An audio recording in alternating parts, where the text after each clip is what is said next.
Okay, we're going to get started now. Thank you for your patience, everyone.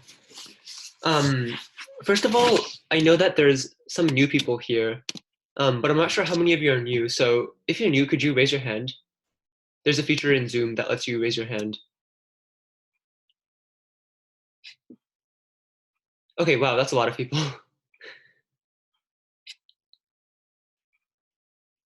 Okay, so quite a lot of you are new. So really quickly, I'm just going to give a recap of what we did last meeting. I'll keep it short for those of you who were here last week.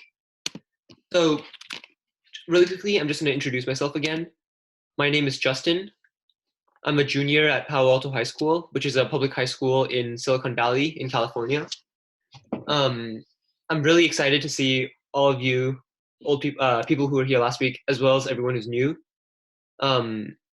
This is genuinely going to be very interesting. I think I've been involved with philosophy for quite a while now, 3 years.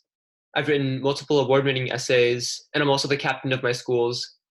Oh, there's a lot of lag. Okay, I'm gonna pause for a moment. Is my voice still laggy?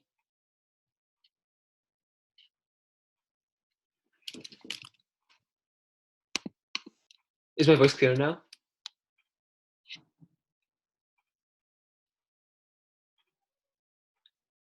Yeah, your voice is really good now. Okay, yeah, sorry about that.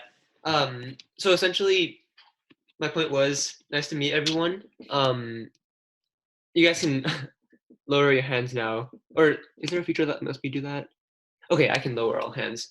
So essentially, what we did last meeting was we went over an introduction of philosophy.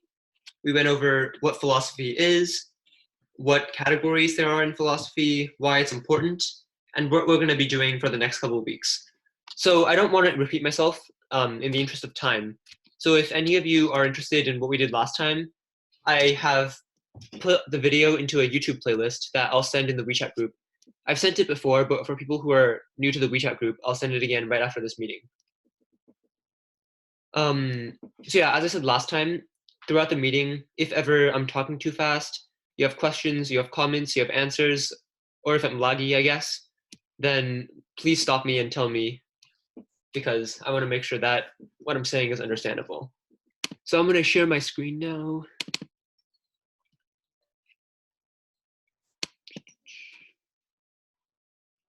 Okay, can everyone see my screen? I don't think I can see chat anymore when I'm shared screen, so could everyone just like unmute themselves and talk, I guess? Unless you don't have a mic, in which case I can just switch back and forth. No, we can't see the chat. Oh, okay. There's a chat button. I forgot about that. Yeah, I can't see your screen. You can? Okay. Okay, so the first thing we're going to do today is the trolley problem recap. For those of you who are new, the thing that we ended last meeting with was the trolley problem. Just to summarize the trolley problem, we went over 3 main versions of the trolley problem. Well, there were many more, but these were the 3 main ones. The first version of the trolley problem asked, imagine that there's a trolley that's going down a track. And right now, the track that it's going down has 5 people tied to it. And so if you let the trolley keep going, then the 5 people are going to die. However, there's another track, and you can choose to make the trolley go to the other track by pressing a lever.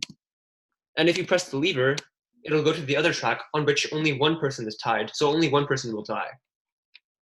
So last time we had kind of a vote, and it seemed like most people chose that they were going to pull the lever. And the rationale for most people was that, well, I want to save more lives. However, when we got to the different variations, we saw different answers. I'm not going to repeat each of the variations, but essentially my point is, in all of these situations, what we have to find out is, why were these situations different? What was like the morally significant factor that changed in these situations? I mean, all 3 situations are force you to choose between 1 person and 5 person. When I asked this question last meeting, most people, I assume, had the urge to say, it just depends on the context, right? We have to make decisions based on the stuff we know, and that really depends. But the problem is, we have to ask ourselves, what does it depend on? Right? Like, just saying that it depends doesn't really help anything, because next time, if we were to encounter a new scenario, then it depends isn't going to suffice in making a decision. So answering this question of what does it depend on is the thing that many philosophers, many ethical philosophers have tried to answer in the past several centuries. The way that philosophers have tried to answer this question is through moral frameworks. So first of all, just an introduction to moral frameworks. Moral frameworks try to resolve the "it just depends" problem by setting an objective standard for what is right and what is wrong. So essentially, moral frameworks are a system of making decisions. Or you can think of them maybe like a math formula. There's a lot of variables, and you plug in each variable that varies with each situation, and you always come out with the right choice. So can you guys think of any examples of moral frameworks beyond the ones that I gave on this screen, which were, I thought of 3 random examples, which could be always do no harm could be a moral framework. So the moral thing to do is to do the thing that does not do harm. Or maybe another example of moral framework is always do the most good. Or maybe never break the law. So what are some other examples of moral frameworks that you guys can think of?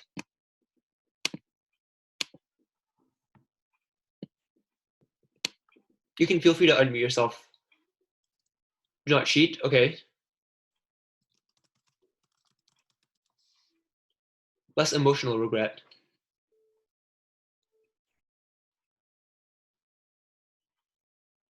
Don't lie, okay.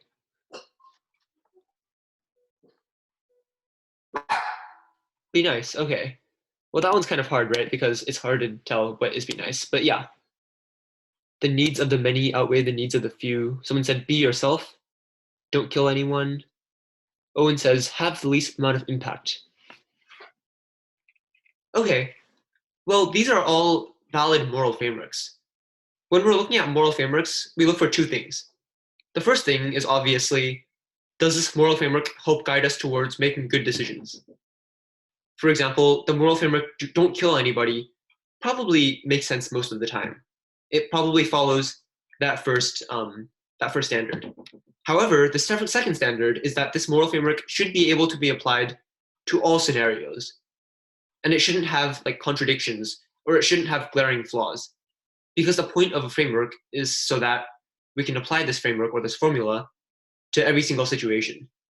So that's where a lot of these things that you guys mentioned could be problematic.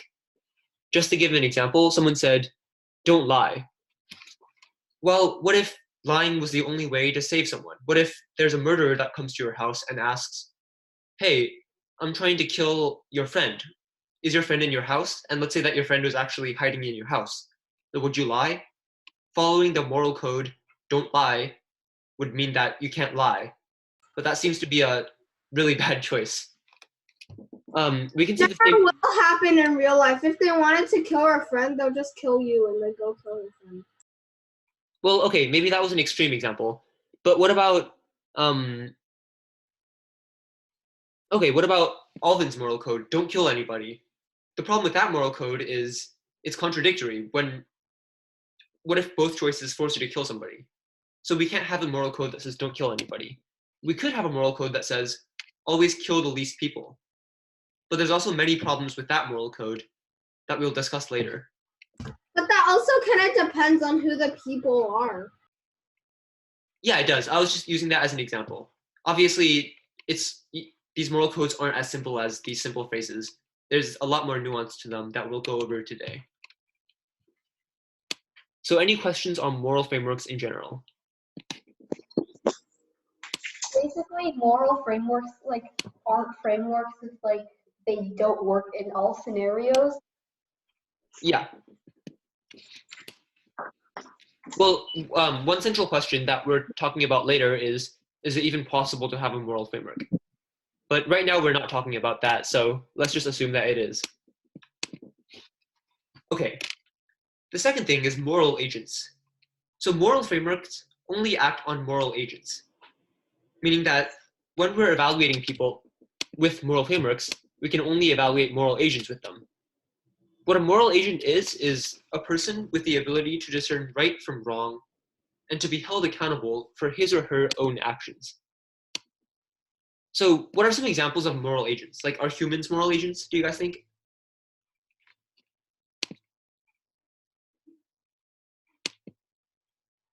Yes. Okay. Yes, yes, yes. I assume that everybody thinks yes. It's quite obvious that humans are moral frameworks. Or, sorry, moral agents. What about cats or dogs?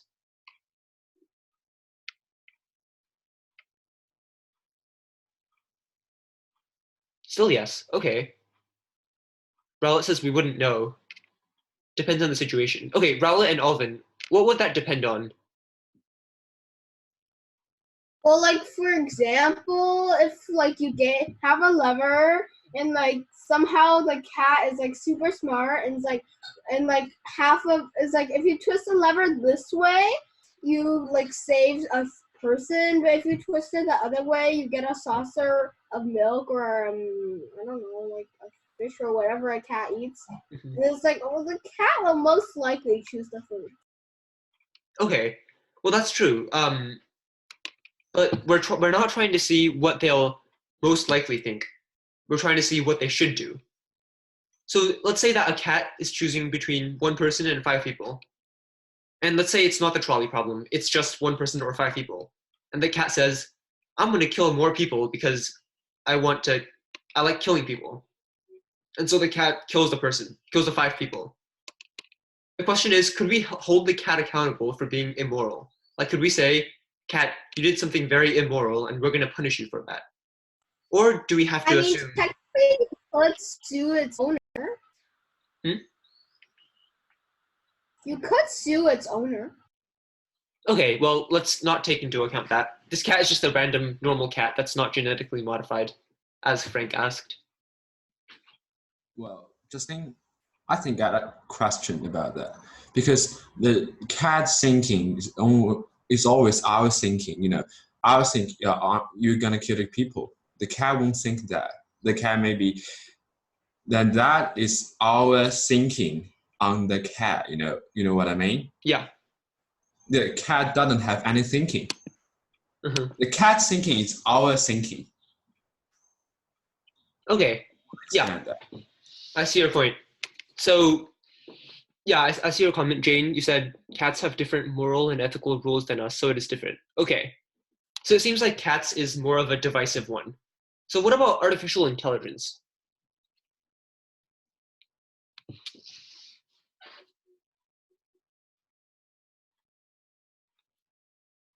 Let's assume that it's very advanced artificial intelligence.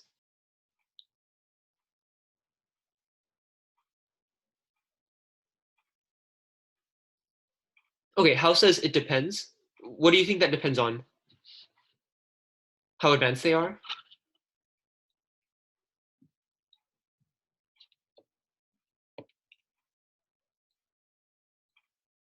Okay. So what about this question? Let's say that a human designed a super advanced artificial intelligence, and the artificial intelligence makes a moral choice that people says is immoral. Who can we punish here? Do we punish the artificial intelligence? And do we hold it accountable, saying that it's a moral agent? Or do we think that it's not a moral agent, it's just a tool? So we punish the human, which is a moral agent.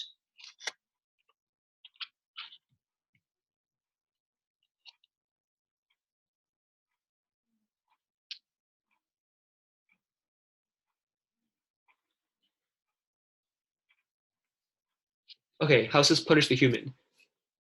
The coder. So who thinks, so if you're saying that we should punish the human, then that essentially means that we're saying that artificial intelligence is not a moral agent. But who thinks that artificial intelligence is a moral agent and we should punish the AI? So Emmy says yes. Okay, could you explain your reasoning? I would prefer if you spoke, by the way, because it's easier to listen than to read chat. Well, since AI is like programmed to like think for themselves, basically, they should try to process like what's right or wrong. But one one major factor is like how they're programmed or what they're taught. So that's a big factor in whether or not we should punish it or not. And also, everyone has different views on everything, so I'm kind of indecisive about that too. But I still think it should be punished because it has its own mind. Okay, I see. So it looks like one of your most important criteria for determining if something is a moral agent is if it can think for itself or if it has their own mind. Who disagrees with that? Who has a different standard for what a moral agent is?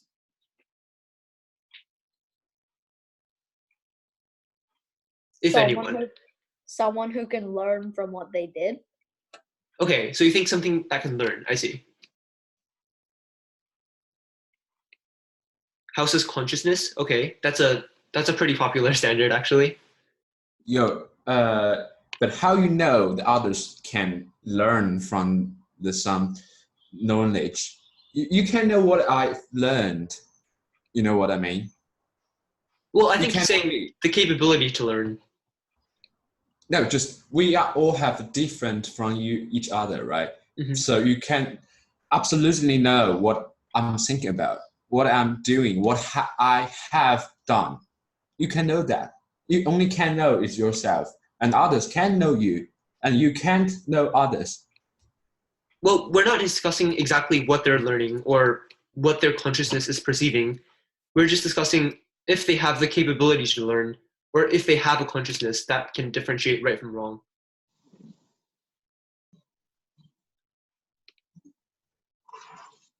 Okay. Go ahead. Okay, so does anyone have any questions about moral agents? All of these standards that you guys mentioned are potentially valid, so good job on that. Okay, let's move on then. So now we're going to go into the first type of moral framework that we're going to learn. Just to give an overview of what we're doing this class, we're going to go through 3 prevalent forms of moral frameworks. So if any of you did the optional homework assignment, it was about those three main moral frameworks. There's consequence-based moral frameworks, duty-based frameworks, and then virtue-based frameworks. So consequentialism, as its name implies, is a consequence-based moral framework. The definition of consequentialism is that it's a doctrine in which an action is judged to be moral solely by its consequences. So when we were talking about the trolley problem, if your answer was, we should always do the thing that saves more lives, or we should always do the thing that causes least pain, or we should always do the thing that minimizes emotional suffering. All of these things were consequentialist moral frameworks because they all said, we're trying to achieve some consequence. So there's several key nuances that are important when we're talking about consequentialism. The first thing is, when we're talking about consequences, we're talking about expected consequences. This is important because people can't read the future. So to give an example, let's say that someone buys a lottery ticket and they win the grand prize of $1 million. So it seems like buying lottery tickets would be good to do under consequentialism when you consider that. However, that is not consequentialism because most, if not all, consequentialist frameworks are about expected value. Generally, the expected value of buying a lottery ticket is lower than the cost of a lottery ticket. So consequentialism would say it's a bad idea to buy the lottery ticket because the odds are against you. The second key thing is consequences are aggregate. So this means that we have to consider the net consequence on all people. So let's say that, just to give another example, let's say that you're trying to judge the morality of stealing $1,000 from a random person. And your consequentialist framework says that we should maximize the consequence of money.